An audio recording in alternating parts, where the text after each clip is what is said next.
बिस्मिल्लाहिर्रहमानिर्रहीम और अस्सलाम वालेकुम। 25 फरवरी और पाकिस्तान में इतवार की शाम। आज अभी तक की इम्पोर्टेंट खबरें और मेरा तज्जिया।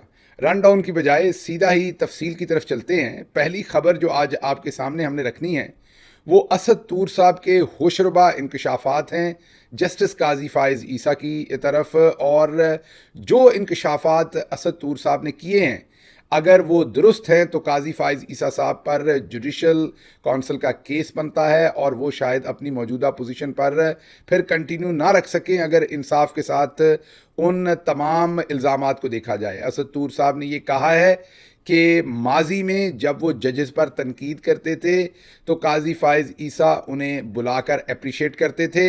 ये तो चले एक मैं ये कह सकता हूँ कि इस चीज़ के ऊपर तो तबसरा हो सकता है, लेकिन शायद जुडिशल काउंसिल की तो ये चीज़ नहीं है। लेकिन उन्होंने साथ उनके कहने का जो मतलब और ख़ुलासा बनता था वो ये भी था कि इसके एवज़ केसेस जल्दी लगाए जाते थे, केसेस लगाने में प्रायोरिटी दी जाती थी, फौरन केसेस फिक्स कर दिए जाते थे। साइबर क्राइम कल से मैं आपको एक बात बताऊं, आप आज फौज के लाए, आप सारा काम उनका, वो भी आपकी फरमाइशें पूरी कर रहे हैं। ये जेआईटी उन्हीं की फरमाइश पर हमारे अगेंस्ट, उन्हीं की आपकी ही फरमाइश, और इसीलिए आप बैठ के सुप्रीम कोर्ट में जेआईटी का दिफा भी करते। ठीक है, दैट इज योर चॉइस, आप आज फौज के लिए काम, माजी के चीफ जस्टिस भी करते रहे, आप भी उनसे मुख्तलिफ, कोई बात। लेकिन जाहिर बात है आप जब ये करेंगे हम तनकीद करें। माजी के चीफ जस्टिस पर भी तनकीद करते थे, पर भी वही तनकीद कर, माजी के चीफ जस्टिस पर भी इसी अंदाज में तनकीद करते थे, उसी अंदाज में तनकीद कर। तो हमने तो कुछ नहीं बदला, आपने अपना बदला है। माजी में जब यही काम मैं या दीगर सहाफी करते थे तो कभी एतराज नहीं रहा। आप तो बड़े तरीके से इन चीजों को, ऐसे सहाफियों को जो माजी के चीफ जस्टिस को बिल्कुल इसी अंदाज में तनकीद का निशाना बना रहे, बड़ा पसंद करते थे, डिनर्स पर बड़ी गपशप लगाते थे, दावतनामे भिजवाते थे, उनके केसेस प्रायोरिटी पर टेकअप करने की कोशिश करते थे। आज जब वो आप पर तनकीद करने लगे हैं क्योंकि आप भी वही काम कर रहे हैं जो आपके प्रीडिसेसर्स कर रहे हैं, बुरे लगने लगे। लेकिन मुझे कल एक चीज का यकीन मानिए, आप पर रहम भी है। अब कल आईएसआई के लोग हमारे सहाफी दोस्तों को फोन कर कर बता रहे कि ये जो असद अली तूर है ना, काजी फाइज ईसा ने कहा इसको तुम दो, इसलिए इसको नहीं छोड़, तो इसको अंदर रख। अब मुझे नहीं पता वो ये सच कह रहे थे, झूठ कह रहे थे। To be very honest, I seriously doubt their state कि आपने उनको, लेकिन मैं आउटराइटली उनके स्टेटमेंट को रिजेक्ट भी नहीं करता। क्यों? क्योंकि अब पिछले कुछ अरसे में इतना अपना आपने कद घटाया है कि अब आपसे तवक्को भी की जा सकती है कि आप ऐसी ख्वाहिश। लेकिन इसमें मुझे जो आप पर तरस आ रहा था कि आप जिनके लिए काम कर रहे हैं और जिनके लिए आपने अपनी लेगेसी का सत्यानाश कर दिया, तबाह कर दी, खुद को भी तबाह कर लिया, ठीक है, खुद को तारीख का एक और बदनुमा किरदार बना लिया, वो आपको मजीद गंदा भी करवा रहे, इंश्योर कर रहे हैं कि काजी फाइज ईसा मजीद गंदा हो। ये इन लोगों को पता चले कि ये काजी ने कहा है कि असद अली तूर को तुम दो, तो ये लोग और रुथलेस होके चीफ जस्टिस काजी फाइज ईसा के पीछे, this is what they are achieve. यानी कि आप जिनके लिए आपने अपना बर्बाद कर लिया, वो मजीद आपके मुंह पर कालक मल। ये इतना बड़ा इल्ज़ाम है कि अगर इस इल्ज़ाम के अंदर कोई भी सच्चाई है, हकीकत है, तो फिर काजी फाइज ईसा साहब का अपने मौजूदा मनसब पर रहना जो है वो सवालिया निशान बन जाएगा। उनके खिलाफ जुडिशल काउंसिल में कार्रवाई हो सकती है। मेरी कुछ वकला के साथ बात हुई, उन्होंने कहा कि अगर इस तरह के इल्ज़ामात मौजूद हों कि केसेस फिक्स करने में प्रायोरिटी दी जा रही हो और उसकी वजूहात हों, कोई बयान दे रहा हो कि जी मेरे साथ ये किया गया है और सबूत भी दे सकता हो, तो बिल्कुल ये जुडिशल काउंसिल के अंदर कार्रवाई की जा सकती है बहुत बड़े डायरेक्टली। और ये किसी और से सुनी सुनाई बात, मुबैना तौर पर रिपोर्टेडली वो नहीं कह रहे, वो गवाही दे रहे हैं माजी के हालात की, और गवाही दे रहे इस कॉन्टेक्स्ट में असद तूर कि उन्होंने कहा कि उन्हें आईएसआई के लोगों ने बताया है कि आपको पकड़ने के लिए काजी फाइज ईसा ने कह दिया है कि असद तूर को पकड़ लें या उसे तुन के रख दें। ये उनका वर्जन है कि उन्हें इंटेलिजेंस एजेंसीज़ की तरफ से ये कहा गया, ये असद तूर कह रहे हैं। ये बहुत बड़ा, मैं ये कहूँगा आपको कि एक बहुत बड़ी डेवलपमेंट है, बहुत बड़ी सिचुएशन है जो डेवलप हो गई है इस सारे बयान के बाद। अब देखते हैं वकला तंजीमों को, दूसरे लोगों को कि इसके ऊपर क्या रिएक्ट करते हैं, क्या सिचुएशन बनाते हैं। लेकिन वैसे तो पाकिस्तान में रवाज है कि इस तरह की स्टेटमेंट्स आती हैं और चली जाती हैं और कोई ना पूछता है, ना सुनता है, ना उसके ऊपर कोई कार्रवाई होती है। लेकिन मुल्क के चीफ जस्टिस के बारे में ये कहना कि हम किसी पर तनकीद करते थे तो वो अप्रिशिएट करते थे, यहाँ तक मैंने आपको कहा कि ये तो तज्जिए की हद तक बात है, इस पर तो कुछ नहीं हो सकता। अप्रिशिएट तो कोई भी किसी को किसी खबर पे भी कर सकता है, ये तो कोई गुनाह नहीं है। हाँ, इखलाकी तौर पर शायद ना बनता हो, लेकिन ये फिर भी कोई गुनाह नहीं है। लेकिन असद तूर का जो कहना है कि उनके केसेस को प्रायोरिटी दे दी जाती थी, अब यहाँ पर मामला जो है वो लेन देन वाली सिचुएशन में आ जाता है, तो इसके बड़े चैलेंजेस हो सकते हैं। अच्छा जी, दूसरी खबर जो आपके सामने रखनी है वो इस टाइम जावेद लतीफ़ साहब नवाज शरीफ की ज़ुबान बोल रहे हैं। ताबड़तोड़ हमले कर रहे हैं। इस टाइम शुरू हो गया काम। पहले उन्होंने कहा था हमें बांध कर हुकूमत दी है, वो हमने आपको बताया था। अब नई स्टेटमेंट उनकी जो आई है उसकी बहुत ही स्ट्रॉन्ग रेमिफिकेशंस और इम्प्लीकेशंस होंगी। वो उन्होंने ये कहा है कि पहले तो हमारे साथ था सारा कुछ। ये पहले सुन लीजिए उनकी स्टेटमेंट, फिर इसके ऊपर मैं तबसरा करता हूं ताकि आपको समझ आए कि वो क्या क्या रहे हैं। हुआ है इलेक्शन से पहले जो कुछ हुआ है, जो मैं आज भी ये कह समझता हूं कि हो सकता है अदारों के सरबराह जो हैं वो इस खेल का हिस्सा ना हो, और मुझे काफी हद तक इत्मीनान है कि ऐसा नहीं होगा।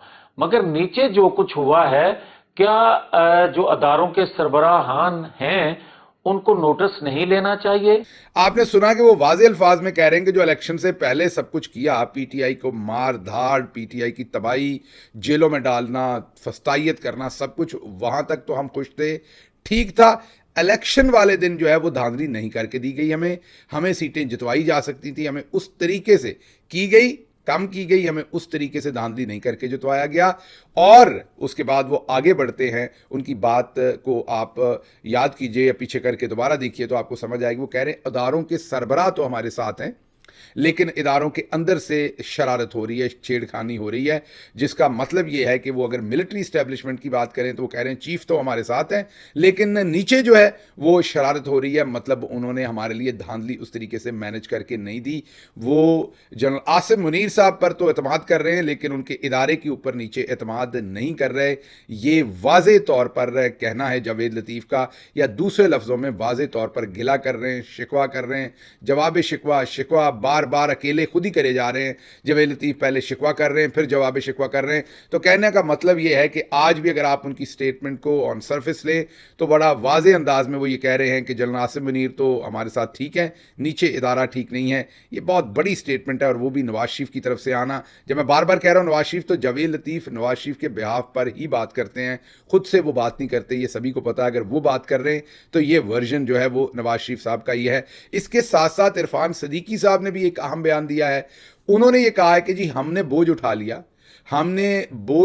कहने का मतलब ये था कि हमने जो भी गंदा काम करना था वो कर लिया, उसकी हमने कीमत भी अदा कर ली, हमने बोझ उठा लिया। अब दूसरी जमातें भी बोझ उठाएं, उदारों का भी और बुरे बयानिए का भी, और इस सारी सिचुएशन का। वो अब उनका कहना था कि हमारे साथ आएँ, जो बदनामी हमारी हुई है आप भी करवाइए, हमारी तो तबाही हो गई है, अब दूसरी जमातें भी इसमें हिस्सा डालें, हम अकेले ये हिस्सा नहीं डाल सकते। तो ये आप देख सकते हैं कि एक तरफ बांध के हुकूमत दी गई है, दूसरी तरफ इदारों के सरबराह तो हमारे साथ ठीक है। इदारे तो दो ही हैं इस टाइम जिनके सरबराह, या तीन है कह लें, इलेक्शन कमीशन है, पाकिस्तान की मिलिट्री इस्टेब्लिशमेंट है, और पाकिस्तान की जुडिशरी है। अब इन तीनों में आप समझ सकते हैं कि नून लीग किसको क्या कह रही है। एक ये बातें हो रही हैं। अब आप मुतवक्के तौर पर आप देखेंगे कि आने वाले दिनों में ऐसा हो सकेगा कि बिजली के बिलों में जब बहुत ज़्यादा इजाफा हो रहा होगा तो खबर आएगी कि नवाज शरीफ साहब मीटिंग से गुस्से से उठकर चले गए। उन्होंने कहा कि हमारे साथ सब कुछ इदारे करवा रहे हैं, हमने बिजली महंगी नहीं करनी थी, लेकिन इदारों ने हमें मरवा दिया। मतलब मेरा तज्जिया करने का है कि एक एक बात के ऊपर जिस पर आवाम से इनको जूते पड़ने हैं, क्योंकि इनके पास क्रेडिबिलिटी नहीं है, इनके पास वो मैंडेट नहीं है कि ये मुश्किल फैसले कर सकें। मोहम्मद मालिक साहब वाज़े तौर पर कह रहे हैं कि जब तक तो ये साहब बहादुर के नीचे, बड़े साहब बहादुर जो मिलिट्री इस्टेब्लिशमेंट के हेड हैं, उनके नीचे लगकर ये उनकी छतर छाया में उनके तर्ज़े हुकूमत के ऊपर हुकूमत चलाएंगे, जो वो चाहेंगे वैसा होगा तो मामला चलेंगे। जिस दिन ये इंडिपेंडेंटली कोई डिसीजन करने की कोशिश करेंगे तो मामला ख़राब हो जाएंगे। फाइनेंस मिनिस्टर उन्होंने कहा ऐसा होना चाहिए जो उधर से गाइडलाइन ज़्यादा ले। तो कहने का मतलब यह है कि अब महंगाई होनी है, महंगाई का सारा जूतम बाजार तो इनके साथ होना है, और इन्होंने फिर रिटेलिएट करना है, और सारा मामला जो है वो अदारों के ऊपर डालने की कोशिश करनी है। तो ये मामला मुझे इसी तरह से चलता हुआ नजर आएगा। अच्छा जी, सुहेल वड़ाइच साहब ने चंद दिन पहले एक कॉलम लिख मारा था जिसमें उन्होंने स्टेटमेंट दी थी कि जो नवाज शरीफ साहब का घराना है वो बहुत ही एक मशरकी घराना है, और उसके अपने एक रस्म व रवाज हैं, बहुत ही ट्रेडिशनल है, कन्वेंशनल है, और वहाँ पर जो बच्चे हैं वो रात को शाम को लेट तक बाहर नहीं रह सकते, ना महरमों के साथ काम भी नहीं करते। तो इसमें मरियम नवाज साहबा जो हैं वो अब अगर चीफ मिनिस्टर बनेंगी तो ब्यूरोक्रेसी के साथ काम भी करना पड़ेगा, लेट तक ऑफिस में भी रहना पड़ेगा। तो इसको कैसे मैनेज करेंगी मरियम साहबा अपने मशरकी रवायात को, ये हाँ वो कह रहे थे कि देखना पड़ेगा। हैरानी होती है कई दफ़ा